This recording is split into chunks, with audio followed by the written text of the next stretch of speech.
오늘 이 시간 기회를 가장한 유혹을 분별하라.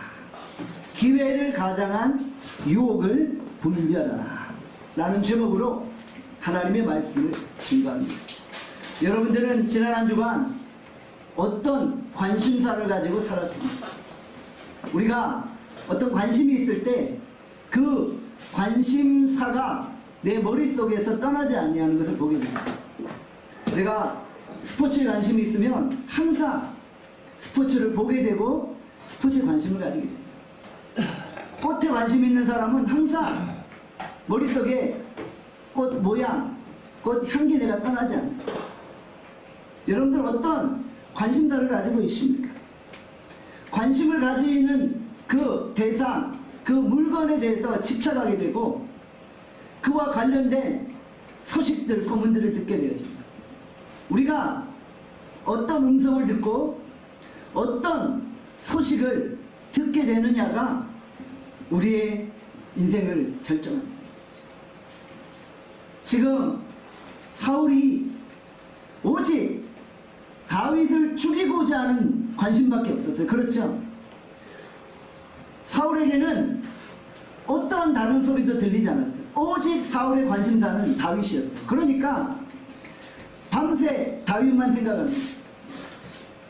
다윗을 생각하는 건 좋은데 다윗에 관해서 좋은 생각을 하는 게 아니잖아요. 다윗을 어떻게 하면 죽일까? 그 생각만 하는 거예요. 그리고 다윗의 다짜란 소리가 들리기만 해도 뭐야? 이러면서 귀를 기울이게 됩니다. 다윗을 어떻게 죽일까?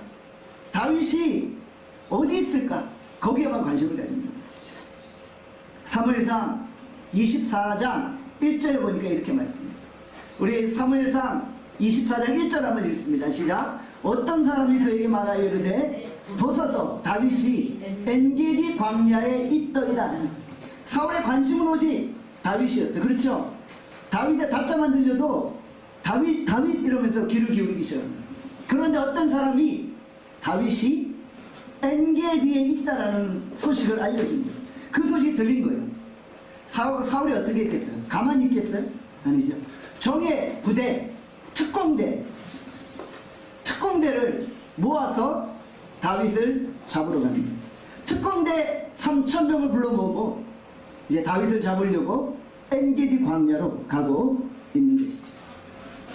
엔게디 광야는 어떤 곳입니까? 엔게디라는 뜻은 새끼 염소의 우물이다 라는 의미를 가지고 있어요. 그러니까 그 주변에는 군데군데 오아시스가 있었습니다.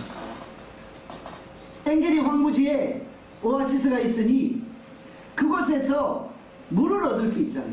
그러니까 다윗과 그의 군대가 피난하면서 숨어있기 좋은 지역이었어요. 다른 지역에는 물을 구하기 어려웠어요. 그런데 엔게디 광야에는 군데군데 오아시스가 있어서 쉽게 물을 구할 수 있었습니다. 피신하는 자들에게는 너무나도 좋은 장소였죠. 엔게디 광야에 다윗과 그의 군대가 숨어 있었어요. 그때 사울이 3,000명의 정예부대를 데리고 다윗을 잡으려고 합니다. 참 사울은 엉뚱한 일에 자신의 힘을 다 쏟고 있는 거예요. 아니 왕이면은 얼마나 왕으로서 할 일이 많아요. 백성들 돌보고 나라를 굳건하게 하고 또 백성들의 연약함을 살펴보는 일을 해야 되죠. 그런데 사울의 관심사가 다윗이니까 다윗을 어떻게 죽여야 하는 것이니까 그냥 다윗을 잡으러 다니는데 자기의 모든 힘과 능력을 다 허비하고 있었다는 거예요. 삼손을 보세요. 삼손이 하나님께 큰 능력을 받았어요. 그러면 그 능력을 어디에 써야 돼요? 자기 백성들을 구원하는 일에 써야 되잖아요. 그런데 이 삼손은 엉뚱하게 여자 꽁무니 쫓아다니는 일에 자신의 힘을 다 허비해버린 거예요. 엉뚱한 일에 자신의 힘과 능력을 다 허비해버린 거예요. 부자들이 하나님께 받은 물질과 재물이 있어요. 그러면 그 물질을 어디다 써야 돼요? 하나님이 주신 물질이니까 하나님의 일을 위해 쓰고 주변에 연약한 자가 있으면 돌아보고 주변에 도움이 필요한 자가 있으면 도와주는 일을 해야 돼요. 그런데 부자들이 그렇게 해요? 안 하죠. 자기 과시하고 자기 드러내고 허랑방탕하고 세상의 쾌락을 쫓아 살아간다. 그러니까 하나님이 주신 재물을 엉뚱한 일에 허비해서 하나님의 책망 듣는 일을 하고 있다. 주께서 여러분에게 능력 주셨습니까? 그 능력 어떻게 하실 거예요? 엉뚱한 일에 쓰지 마시고 제대로 하나님 앞에 쓰임받기를 원합니다.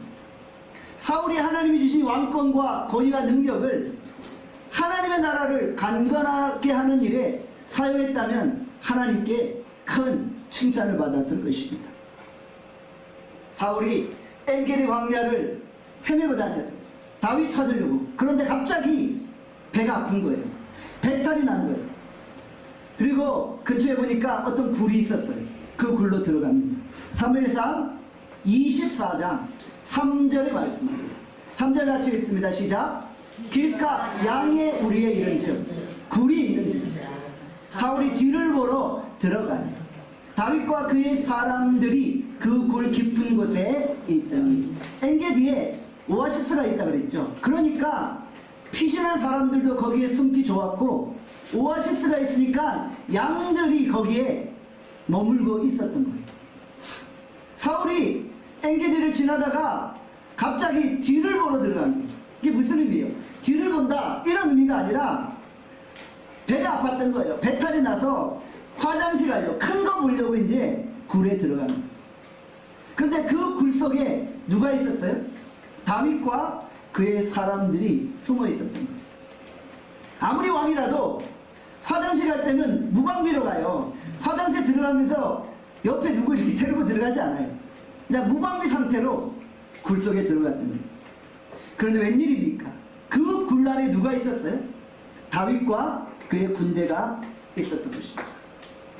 밝은 곳에서 어두운 곳으로 들어갈 때 어두운 곳이 보이지 않아요. 그렇죠? 그런데 어두운 곳에 숨어있는 사람들은 밝은 곳에서 들어오는 사람이 누구인지 몇 명인지 정확하게 알 수 있게 되어지죠. 그러니까 다윗과 그의 군대는 지금 사울이 들어오고 있는 것을 보고 있는 거예요. 그런데 사울은 미처 안에 누가 있는지 인식하지 못하고 있었던 것이죠. 엔게디 지역에는 수많은 동물들이 있어요. 제가 작년에 성지순례 갔다 왔잖아요. 가봤잖아요. 거기에 수많은 동물들이 있고 거기는 석회 지역이라 군데군데 산 중턱, 산 아래에 석회 동굴이 있다는. 큰 동굴은 뭐 2만 명, 3만 명씩 들어갈 수 있는 그런 엄청난 크기였다는. 그러니까 다윗의 군대가 숨어있기에 충분한 동굴들이 여러 개 있었어요. 그리고 엔게디 지역에는 동굴이 하나만 있는 게 아니라 엄청 많이 있었다는 것이죠. 원수는 외나무 다리에서 만난다고 하잖아요. 이게 웬 떡입니까? 다윗과 그의 군대를 죽이려고 쫓아다니는 사울이 눈앞에 나타나는 거예요. 다윗의 신하들이 이 절호의 찬스를 그냥 포기할 리가 없잖아요. 다윗의 참모들이 다윗에게 이렇게 말합니다. 사무엘상 24장 4절 같이 읽습니다. 시작. 다윗의 사람들이 이르되 보소서 여호와께서 당신에게 이르시기를 내가 원수를 내 손에 넘기리니 내 생각이 좋은 대로 그에게 행하라 하시더니 이것이 그날이니이다 하니 다윗이 일어나서 사울의 겉옷자락을 가만히 베니라. 참모들이 다윗에게 하나님의 음성이라고 대신 전달을 해줍니다. 하나님이 당신에게 왕이 될 다윗 당신에게 기회를 주신 것입니다. 지금 이 자리에서 단칼에 사울을 죽이는 것은 하나님의 뜻입니다. 하나님이 주신 절호의 기회니까 지체 마시고 사울을 죽이십시오. 이렇게 요청하는 거예요. 가만히 들어보니까 참모들의 말이 그럴듯하지요. 내가 원수를 내 손에 넘기리니 내 생각에 좋은 대로 그에게 행하라 라고 하나님이 말씀하셨다고 하는 거예요. 그게 하나님의 뜻이라고 말하고 있는 거예요. 지금 하나님이 다윗의 참모들에게 그렇게 말씀하지 않으셨어요. 하나님은 그렇게 말한 적이 없어요. 그런데 이 참모들이 마치 그것이 하나님의 뜻인 양 지어서 말하고 있는 것이죠. 우리가 이것을 가리켜서 뭐라 그러고 해요? 내가 복음이다. 내가 복음. 하나님의 복음, 하나님의 말씀이 아니라 내 생각을 하나님의 뜻인 것처럼 말하는 내가 복음이 되어버린 거예요. 물론 인간적인 눈으로 볼 때는 절호의 찬스죠. 절호의 기회죠. 그런데 그것이 과연 하나님의 뜻일까요? 사울이 용변을 보러 굴로 들어갑니다. 그런데 그 엔게디 지역에 수많은 동굴 가운데 왜 하필 다윗이 숨어있는 그 동굴입니까? 과연 이것이 우연히 일치일까요? 사실 지금 상황을 보면 다윗의 부하들이 이것은 우연의 일치가 아니라 하나님의 뜻이다 라고 해석할 수 있는 거예요. 그런데 이것은 사실 말씀에 비추어 보면 하나님의 뜻이 아니라 부하들의 간절한 바람과 소원이 투영된 인간의 생각이에요. 그러니까 우연히 맞아 떨어진 거예요. 이것은 하나님의 뜻이 아니에요. 요나가 니느웨를 떠나 다시스로 갈 때 다시스 가는 배가 딱 나타난 거예요. 이게 웬일이야? 하나님이 나에게 절호의 찬스를 주셨어. 아, 니느웨가 아니라 다시스로 가라는 하나님의 뜻이구나 라고 생각하고 그 배를 탄 거죠. 여러분들 우리 인생에 종종 이런 일이 일어날 때가 있다는 거예요. 하나님의 뜻은 아닌데 어떻게 하다 보니까 그렇게 하나님의 뜻인 것처럼 사건이 벌어질 때가 있다는 거예요. 그럴 때 우리가 잘 분별해낼 수 있어요. 하나님은 결코 사울을 죽이라고 직접 명령하지 않으셨어요. 그런데 참모들은 이것이 하나님의 뜻이라고 죽이라고 말하고 있는 거예요. 다윗이 과거에 여러 번 실수했잖아요. 또 한 번 실수할 수 없는 거예요. 그래서 다윗은 과연 이것이 하나님의 뜻인지를 판단해 보기 시작합니다. 그리고 그의 신하들에게 이렇게 말하죠. 사무엘상 24장 6절입니다. 우리 6절 말씀 같이 읽습니다. 시작. 자기 사람들에게 이르되 내가 손을 들어 여호와의 기름 부음을 받은 내 줄을 치는 듯이 여호와께서 금하시는 것이니 그는 여호와의 기름 부음을 받은 자가 됨이니라 하고. 다윗이 지금 뭐라고 말해요? 신하들 참모들 너희들은 사울을 죽이라고 말하지만 여호와 하나님이 내게 말씀하시는 것은 여호와의 기름 부음 받은 자를 치면 안 된다는 것이다. 내가 어찌 여호와의 기름 부음 받은 자를 쳐서 하나님께 범죄하겠느냐 라고 말씀하고 있다는 것이죠. 여기서 기름 부음 받았다는 게 무슨 의미예요? 신약 헬라에 기름 부음 받았다는 것은 크리스토스예요. 크리스토스. 기름 부음 받았다는 자, 기름 부음 받은 자를 크리스토스라고 합니다. 사울이 예수님이라는 의미가 아니라 기름 부음 받은 자를 가리켜서 크리스토스라고 표현한다. 바로 사울은 하나님의 기름 부음 받은 자이기 때문에 함부로 손댈 수 없다는 거예요. 구약시대에 하나님이 기름 부으시는 자들이 있잖아요. 왕, 제사장, 선지자. 이들은 함부로 해하거나 죽여서는 안 된다는 거예요. 하나님이 금하신 것이라고 말씀합니다. 다윗은 신앙의 원칙을 가지고 있었어요. 그는 하나님의 말씀의 원칙을 가지고 있었고 그 원칙을 끝까지 지키고 있다는 거예요. 신앙은 어쩔 땐 이랬다 어쩔 땐 저랬다 라고 상황에 따라 변화되는 게 아니에요. 우리의 신앙은 원칙을 가지고 그 원칙대로 살아가야 한다는 것이죠. 다윗이 세운 신앙의 원칙은 상황 따라 변하지 않았어요. 주변 신하들은 사울을 죽이는 것이 하나님의 뜻이라고 말했지만 다윗이 보기에 그것은 하나님의 뜻이 아니었어요. 왜냐하면 하나님의 말씀은 기름 부음 받은 자를 내 손으로 죽일 수 없다는 것이죠. 그래서 그는 말씀의 원칙을 세운 거예요. 그리고 사울을 죽이지 아니하였던 것이죠. 오늘 설교 제목이 뭐예요?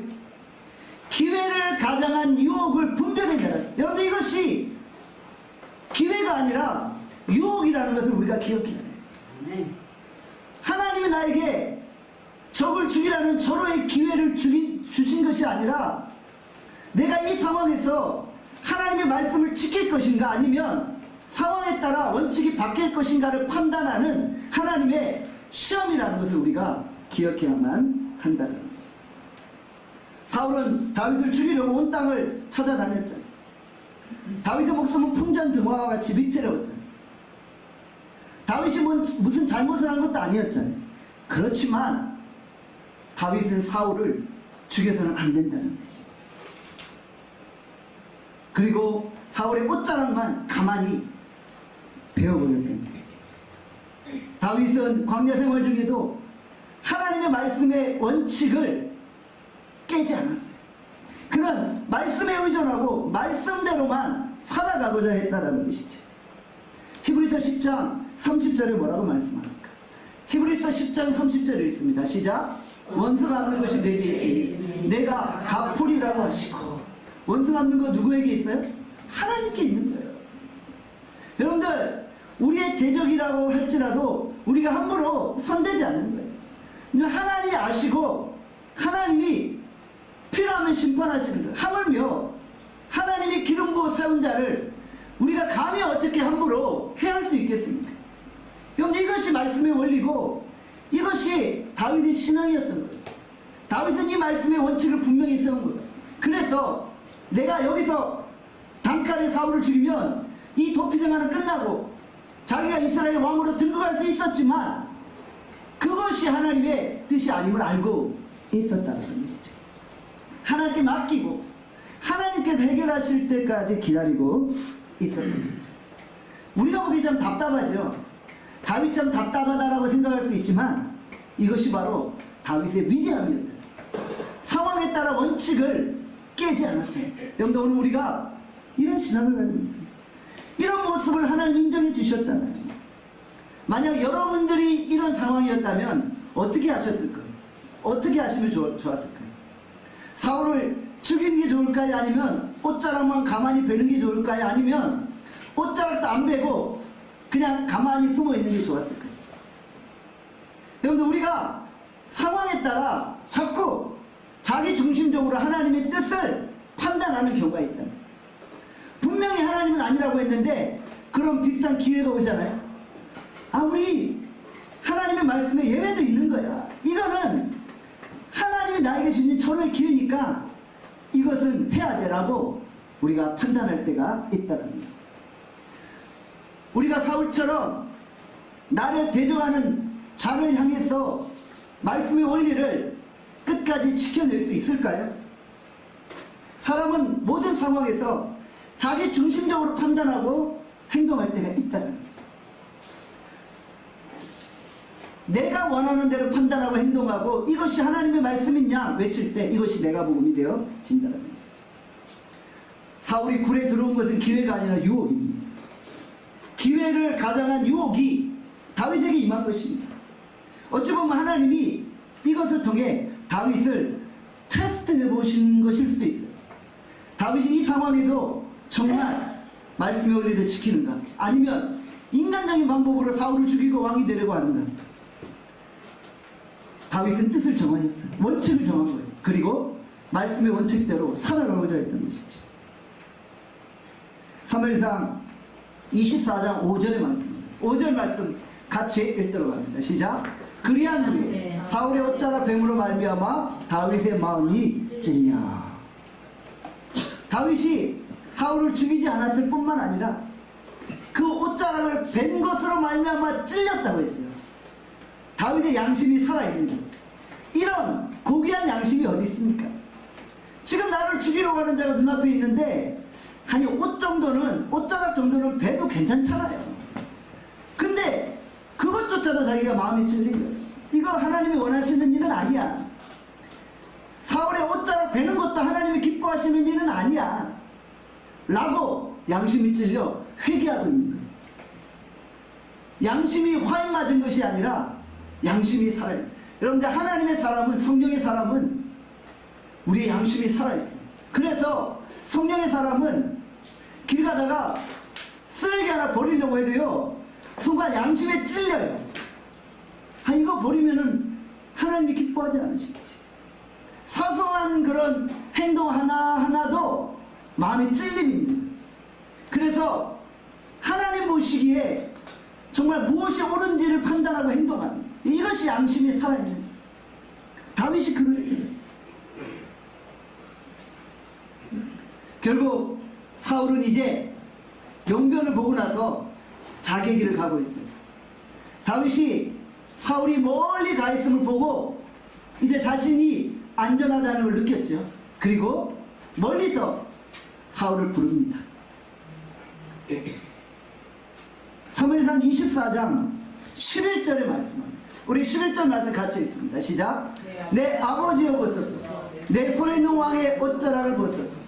내가 왕을 죽이지 아니하고 겉옷자락만 베었은즉 내 손에 악이나 죄가가 없는 줄을 오늘 아실지니이다. 왕은 내 생명을 찾아 해하려 하시나 나는 왕에게 범죄한 일이 없나이다. 지금 다윗이 사울에게 뭐라고 말해요? 아버지여. 장인 어른이니까 아버지죠. 아버지여라고 외칩니다. 그리고 앞부분에 보면 주인이시여 주여라고 외치고 있습니다. 이 주여라는 표현이 하나님 이야기하는 게 아니라 주인이다 이런 의미를 합니다. 지금 다윗은 자기를 죽이는 사울을 해하지 않았을 뿐만 아니라 그를 아버지요 주인으로 모시고 있는 거예요. 그리고 그에게 자신의 상황을 지금 토로하고 있는 거예요. 나 당신께 잘못한 거 없고 죄진 거 없는데 당신은 나를 해하려고 하고 있잖아. 그러나 나는 당신을 죽일 마음이 없고 나는 쿠데타 일으킬 마음도 없어요 라고 말하고 있는 거죠. 만약에 내가 쿠데타를 일으킬 생각이었으면 굴속에서 당신 죽였겠죠. 그런데 나 그렇게 나 왕께 범죄한 일이 없어요 라고 외치고 있는 것이죠.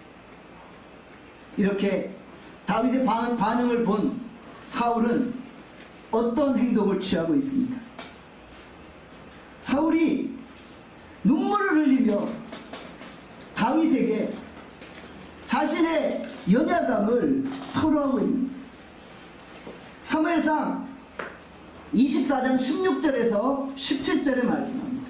사무엘상 24장 16절에서 17절 말씀 같이 읽도록 합니다. 시작. 다윗이 사울에게 이같이 말하기를 마치니 사울이 이르되 내 아들 다윗아 이것이 내 목소리냐고 소리를 높여 울며 다윗에게 이르되 나는 너를 학대하되 너는 나를 선대하니 너는 나보다 의롭도다. 지금 사울이 다윗을 인정해주고 있죠. 너는 내 아들이고 너는 나를 선대했구나. 나는 너를 학대하고 죽이려고 했는데 너는 나를 살려주고 선대했구나 라고 이야기합니다. 너는 나보다 의롭다라고 고백하고 있는 것이죠. 지금 순간 사울이 감동해서 눈물을 흘린 것 같아요. 막 눈물을 흘리면서 막 목이 메인 것 같아요. 여러분들 그런데 과연 이 사울의 눈물이 진정한 눈물이었을까요? 물론 그 상황은 진정한 눈물이었죠. 그러나 이 상황이 끝난 이후 다시 다윗을 죽이려고 돌아다니고 있는 거예요. 만약 사울의 눈물이 진정한 눈물이었다면 이제 다윗 죽이는 것을 포기하고 원래 왕의 자리에서 자신의 임기를 마치면 되잖아요. 그런데 그렇게 하지 않았어요. 이 상황이 끝나자 또 다윗을 죽이려고 쫓아다니기 시작했다. 여러분 이 눈물은 순간의 감격의 눈물인 거지 자기가 살았음에 감격하는 눈물인 거지 진정한 회개의 눈물은 아니었어요. 저는 이런 경우를 경험했어요. 어떤 분이 저에게 와서 정말 눈물을 흘리며 회개를 하는 거예요. 그러니까 목회자 입장에서 성도가 눈물을 흘리며 회개하니까 진짜인 줄 알죠. 그렇죠. 눈물을 흘리니까. 근데 그 자리에서 눈물을 흘려 회개하는데 돌아오고 나서 보니까 전혀 변화가 없습니다. 똑같이 행동하고 또 이전보다 더 안 좋게 행동하는 것을 저는 봤어요. 그때 저는 느꼈어요. 사람들이 그 상황에서 눈물을 흘리지만 그 눈물이 진정한 회개의 눈물이 아닐 수도 있겠구나. 여러분들 정말 진정한 회개의 눈물이었다면 거기서 자기의 모든 실수와 잘못을 인정하고 더 이상 그런 행동을 하지 말아야 되잖아요. 그게 진정한 회개의 눈물인 거죠. 그런데 앞에서는 눈물을 흘리고 그 상황을 모면한 거예요. 이제 자기가 어려움 당할 뻔했는데 눈물을 흘려서 상황을 모면한 거예요. 그러고 나니까 이제 그보다 더 악한 행동을 합니다. 저런 것을 경험했어요. 그래서 사람들이 눈물을 흘리는 것을 다 믿을 수는 없구나 라는 생각을 할 때가 있었다는 것이죠. 사울이 지금 그러한 것입니다. 그러면서 사울이 정말 다윗에게 놀라운 선포를 합니다. 사무엘상 24장 20절입니다. 우리 20절 말씀 같이 읽도록 합니다. 시작. 보라 나는 내가 반드시 왕이 될 것을 알고 이스라엘 나라가 내 손에 견고히 설 것을 아노니. 지금 사울이 다윗을 바라보며 두 가지를 선포하고 있어요. 첫 번째는 뭐예요? 네가 반드시 왕이 될 것이다. 지금 왕이 될 사람은 원래 자기 아들 요나단이다. 황태자 요나단이다. 그러나 요나단이 왕이 되는 것이 아니라 다윗 네가 왕이 될 것이다. 나는 그걸 안다 라고 선언합니다. 두 번째 뭐예요? 네가 세울 다윗의 왕국이 견고히 설 것이다 라고 선언하고 있습니다. 지금 다윗은 광야 생활 중에 고난의 시간을 보내고 있잖아요. 그러나 하나님이 이미 다윗을 왕으로 기름부어 세우셨잖아요. 그가 왕이 될 것을 사무엘이 선언했잖아요. 결국 사울도 다윗을 인정할 수밖에 없었다는 것이죠. 그래서 사실 사울이 다윗이 왕이 될 것을 알았기 때문에 더 죽이려고 하는 거예요. 그러니까 결국은. 왜냐하면 왕이 되면은 자기는 왕위에서 물러나게 되고 자기 아들도 왕이 될 수 없기 때문에 더 그를 죽이려고 하고 있다는 것이죠. 여러분들 오늘 우리가 이 말씀을 통해서 정말 하나님의 뜻이 무엇인지를 잘 분별해낼 수가 있습니다. 하나님의 뜻 앞에서 나의 인간적인 욕심이나 생각이나 판단도 다 포기해야 됩니다. 아니 사울이 하나님의 뜻을 알았다면은 내가 너 이제 죽이지 않을 것이다. 내가 너 이제 죽이지 않고 하나님이 너를 통해 이 나라를 견고케 하실 것을 믿기 때문에 내가 너와 함께 할 것이다. 이렇게 선언했어야만 합니다. 하나님의 기름 부음 받은 자를 함부로 죽이려고 하는 것이 다윗이기도 하지만 그는 하나님의 기름 부음 받은 자예요. 사실 사울만 기름 부음 받은 자가 아니잖아요. 다윗도 기름 부음 받은 자예요. 근데 다윗은 하나님이 기름 부으신 사울을 죽이려고 하지 않았어요. 기름 부음 받았기 때문에. 근데 다윗 자신도 하나님께 기름 부음 받은 자였던 거예요. 그러니까 사울도 다윗을 손대면 안 되는 거예요. 그런데 다윗은 지금 사울을 살려주었지만 사울은 다윗을 계속해서 죽이려고 하고 있습니다. 여러분 이 땅의 모든 권세는 누구로부터 왔나요? 하나님께로부터 온 거예요. 여러분들 우리가 이 권위와 권세 앞에 예를 갖추어야 합니다. 다윗은 지금 그렇게 하고 있어요. 설사 사울이 악한 왕이었어요.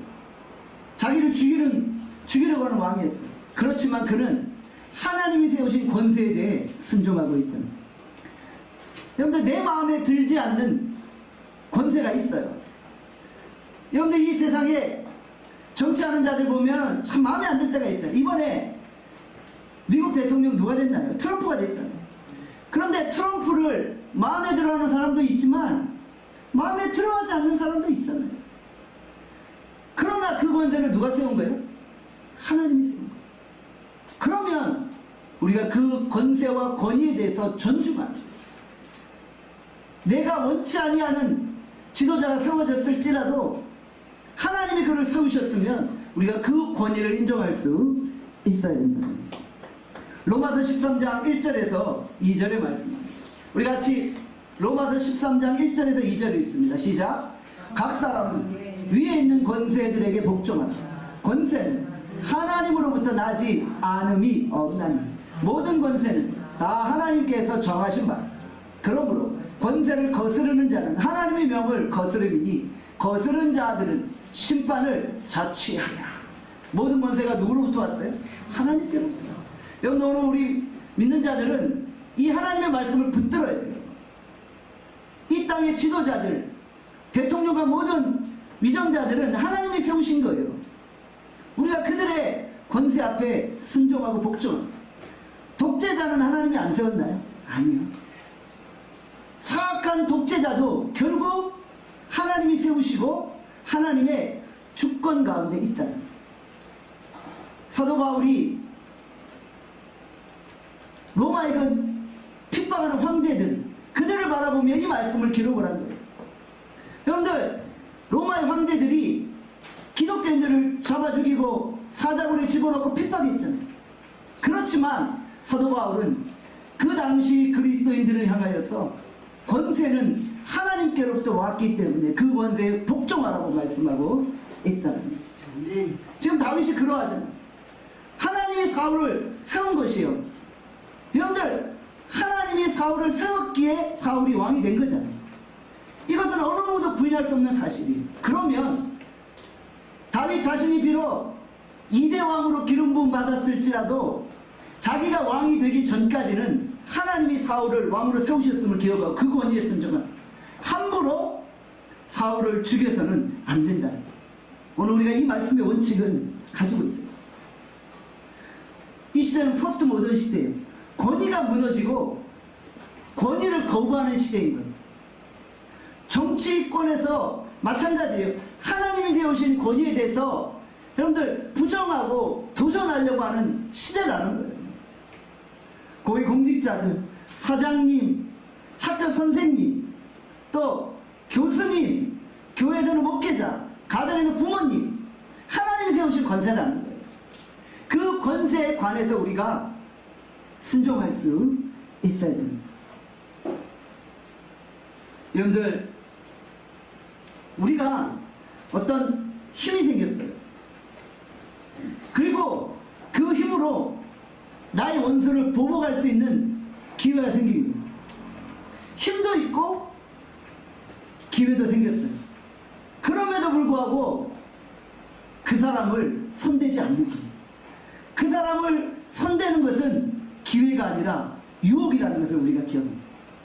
왜냐하면 하나님은 그렇게 하지 말라고 말씀하셨어요. 분명히 하나님은 우리에게 말씀의 법을 허락하십니다. 우리가 모든 권위에 순종하고 권위를 향한 존경심을 가지고 있어야 됩니다. 사랑하는 여러분, 우리가 하나님의 뜻을 어떻게 분별합니까?